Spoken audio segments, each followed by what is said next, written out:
Top quality और consistent performance के लिए सिर्फ सिल्वर पंप्स। टॉप क्वालिटी और कंसिस्टेंट परफॉर्मेंस के लिए सिर्फ सिल्वर पंप्स, नाम याद रखना। नागपूर हिंसाचार प्रकरणातला मास्टरमाइंड फहीम खान याच्या नागपुरातील निवासस्थानावर आज नागपूर महानगरपालिका हातोडा चालवणारा आपण बघू शकतो। या ठिकाणी हेच फहीम खानचं घर आहे। EWS अंतर्गत NITनं 30 वर्षाच्या लीजवर फहीम खानच्या परिवाराला एक घर दिलं, त्याच्या आईच्या नावावर हे घर आहे।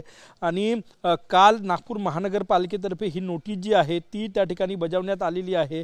आणि त्यानंतर आज फहीम खानचं घर तोडण्याचं काम जे आहे त्या ठिकाणी सुरू होणार आहे। यशोदानगर परिसरामध्ये फहीम खानचं हे घर आणि यापूर्वीच फहीम खानला नागपूर हिंसाचार प्रकरणात अटक केलेली आहे। आणि आता सगळ्यात महत्त्वाचं म्हणजे त्याच्या घरावर बुलडोजर चालवलं जाणार आहे अशी चर्चा आहे। आज नागपूर महानगरपालिका ही कारवाई करू शकते।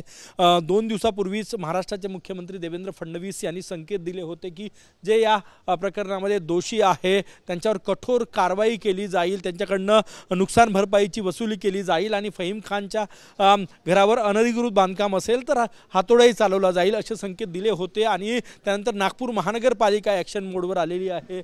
नागपूर महानगरपालिकेनं नोटीस बजावली फहीम खानच्या परिवाराला आणि त्यानंतर त्यांनी हे संपूर्ण घर जे आहे ते खाली केलेलं आहे। आत्ता आपण बघितलं तर फहीम खानच्या घरी सध्या कोणीही नाही आणि घर खाली केलेलं आहे। आज आता थोड्या वेळातच फहीम खानच्या घरावर नागपूर महानगरपालिकेतर्फे कारवाई करण्याची शक्यता जी आहे ती वर्तवली जाते। हे घर तोडण्याचं काम जे आहे ते केलं जाईल।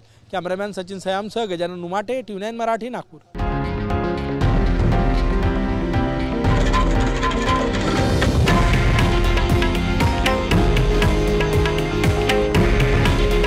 हे आहे देशातील नंबर 1 न्यूज नेटवर्क आणि आपण पाहत आहात TV9 मराठी।